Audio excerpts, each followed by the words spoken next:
Hi everyone, welcome back. So today I'm going to be drawing in my sketchbook some cottagecore images that you can see that I have like a bunch over here on from Pinterest, and I'll be using my Kuretake pen, which I talked about how much I loved in my other one of my other videos, the favorite art supply haul. So this sketchbook is from Muji. I only actually have 2 pages left, which is very exciting for me. I might do a sketchbook tour at the end, so let me know if you guys want to see that.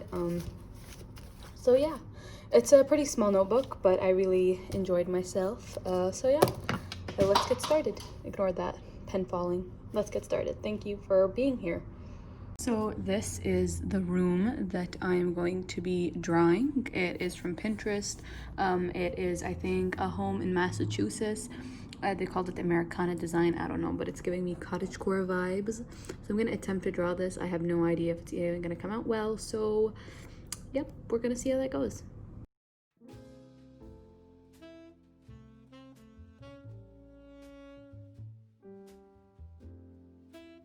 Hi everyone, it's voice over me. I am going to be answering some questions that a bunch of you asked on Instagram.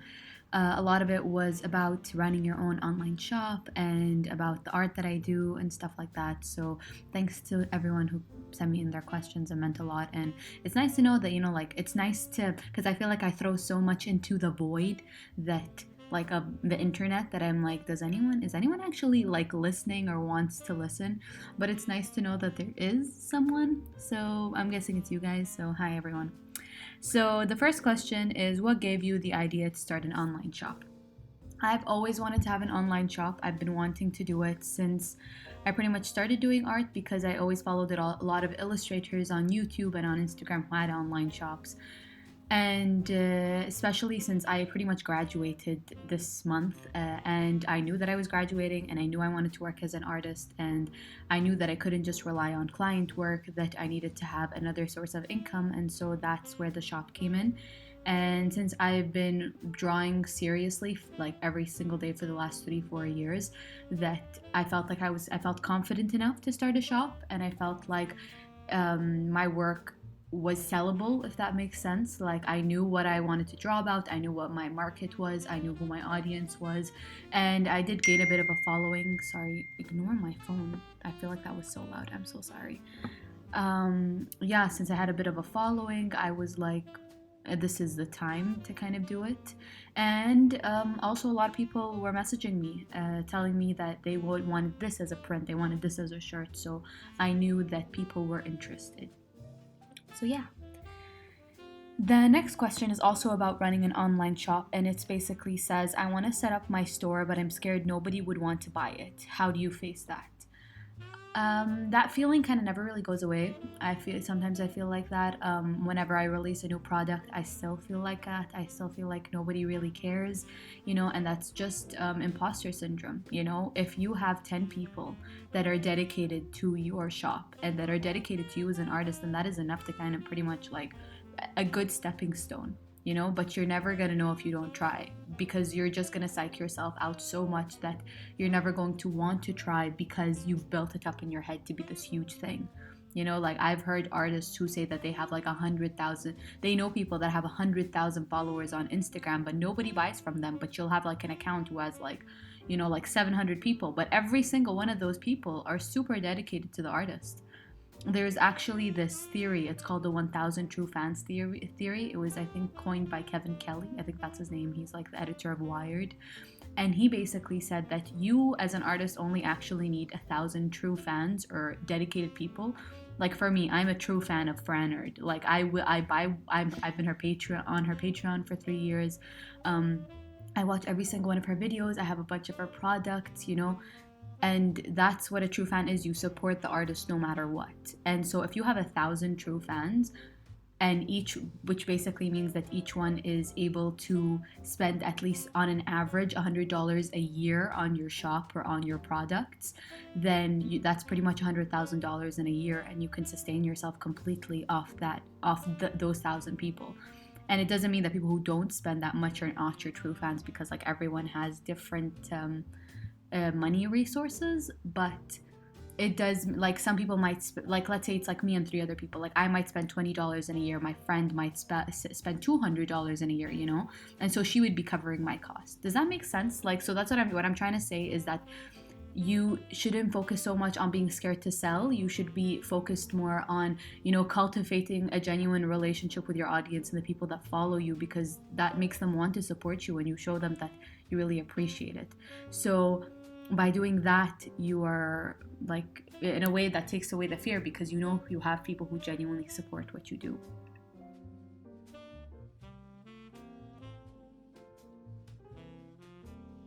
The next question I have is, how do you not get bored? I'm not trying to be rude. I just started a business, but I got bored.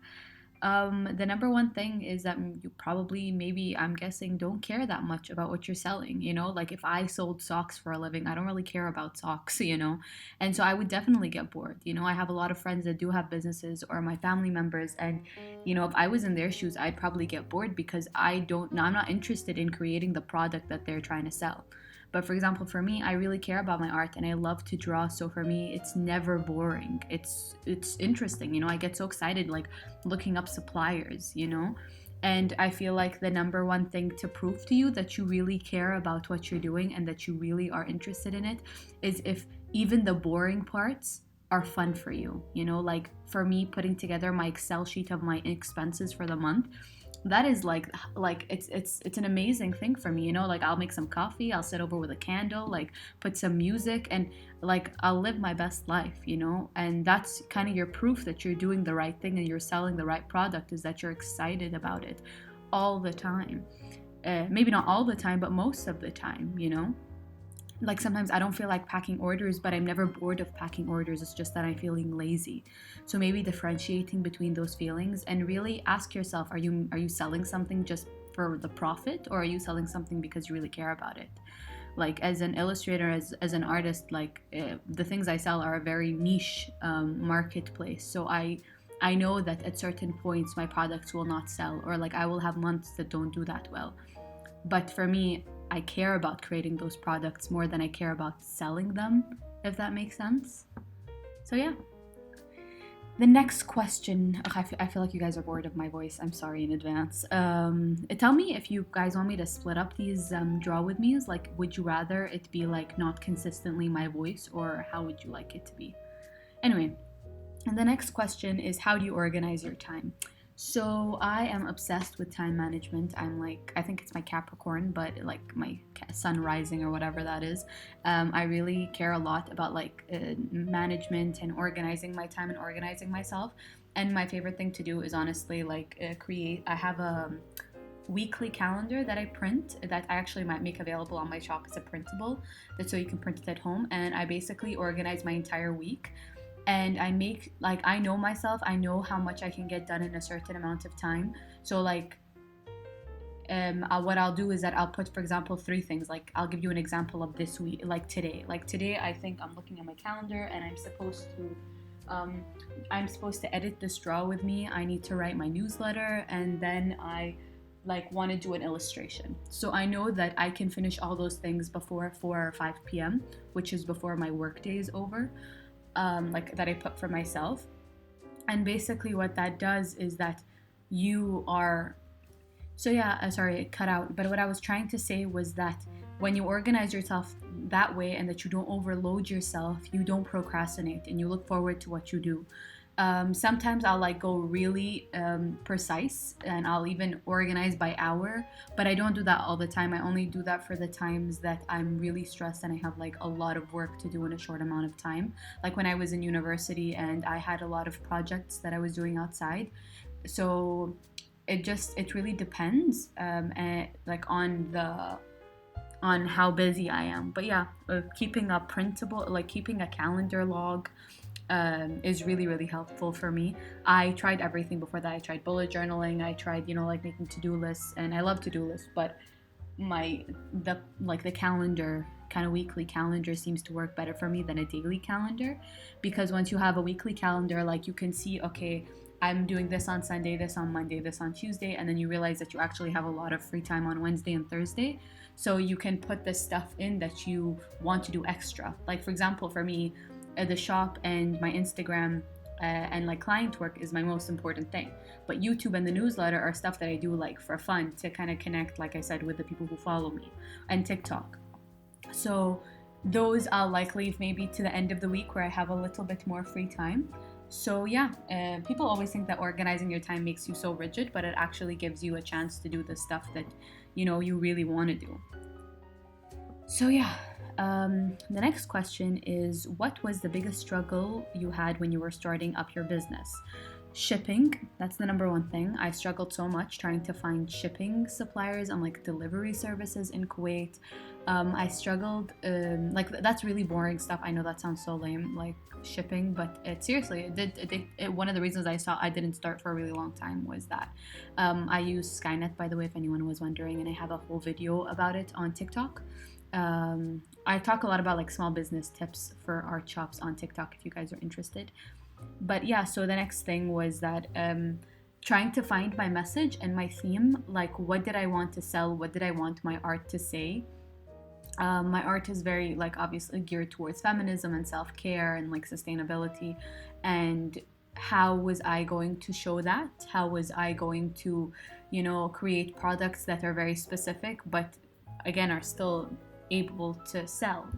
So yeah, I think that was the hardest thing, was just trying to figure out as well what would sell and what wouldn't sell. Like for example, for me, I really didn't think the Girl Gang sticker was gonna be that big of a hit, but it's my bestseller, like, and my Because I Don't Want to t-shirt. So it's very stuff that you don't think is gonna do as well, does unbelievably well. So yeah, I think that was the hardest thing, shipping and trying to figure out what was going to sell and what was gonna do well. Wow, that rhymed. The next question is, how long have you been doing art? I've been doing art like I started my art account, like my copy and cast offs, in 2016, end of 2016, I think. Literally, I think it was like the second month of university for me. And yeah, I've been drawing kind of religiously ever since like beginning of 2017. February 2017, I think it was, I want to say, or maybe a little bit later. I don't remember the exact date, but like I've been drawing since I was a kid, but I didn't take it seriously up until I was in university, because I don't know, something in me just clicked and I was like, I want to draw. Like I've always wanted to draw, but I felt like I couldn't draw. And then I went through like this breakup and I was like, oh, let me channel this frustration into art. So I did, because my friend Faye, we're in university together, and she draws all the time. So I guess it was kind of like maybe the effect of her drawing and me being around her so much that made me want to draw. I don't know.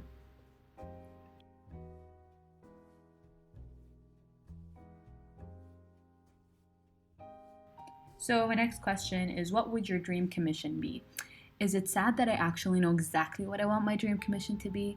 One of my dream commissions is to do a children's book with like portraits of like really like revolutionary women, like definitely like from the Middle East and like Asian women and like women of color and stuff like that.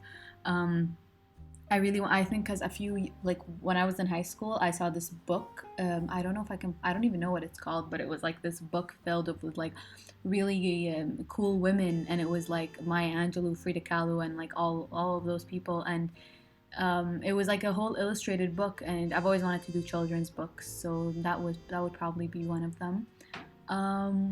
What is another dream commission of mine? Probably to do like a really cool book series, like covers for those. um, yeah, but I think something to do with books. I really want to work more on like children's books or like recipe books, or I don't know. I would even just be cool with like illustrating a flower book, like anything to do with books. That would be really cool.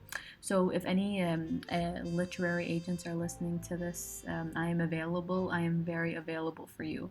So yeah.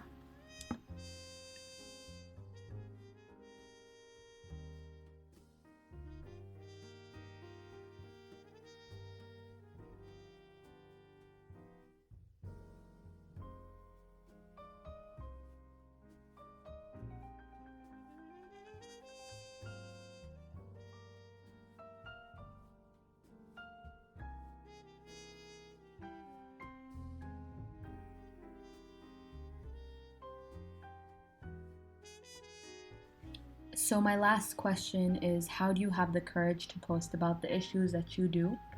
And to be completely honest with you, I don't feel like I talk about that controversial issues. I've actually talked about that with my friends. I told like I the main thing that I discuss is feminism, and to me that's not controversial at all. Like I might talk a little bit like about like like LGBTQ rights and stuff like that, but I try to be careful. Yeah, so I try to feel the fear and do it anyway, I guess, and to remember that the stuff I'm talking about isn't that revolutionary. Like, I'm not the first or last person to ever talk about it, or to bring light to the way that women are treated in the Middle East or anything like that. So yeah, and I guess the fact that my parents know, like my family knows, my sisters know, and like my friends are very supportive. So it never really felt like I was doing something so wrong. And even if I did, I had a community of people around me, especially my friends, who basically were like, "Oh, you're not really doing anything wrong. Like what you're doing isn't like a revolutionary concept." So yeah, um, that's it. I'm sorry. I feel like that was like such a bad answer, but I hope it kind of gave some light.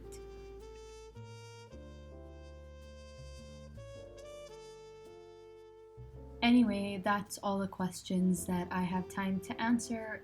Thank you so much to everyone that asked, and let me know if you guys enjoyed this and if you'd like to see more draw with me's. And yeah, if you guys would want to see any other videos, and let me know what you think of the drawing that I'm doing right now. It was actually really like a complex drawing, but I really enjoyed it. I was surprised at what I could do, and yeah, let me know if you guys want to see kind of like a sketchbook tour. See you later. Well, you guys are still gonna be here. There's still like a few minutes of the video left, so enjoy.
So thank you to everyone who watched the video. I hope you guys enjoyed it. I thought it would be nice to do something different that wasn't like a digital sketchbook kind of thing. I'm sorry if my hair looks like I'm wearing a wig, but I'm not.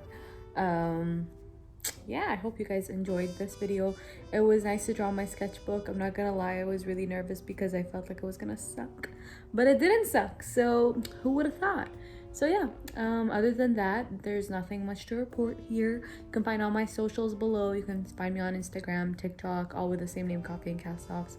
And you can check out my online shop. Just a thought.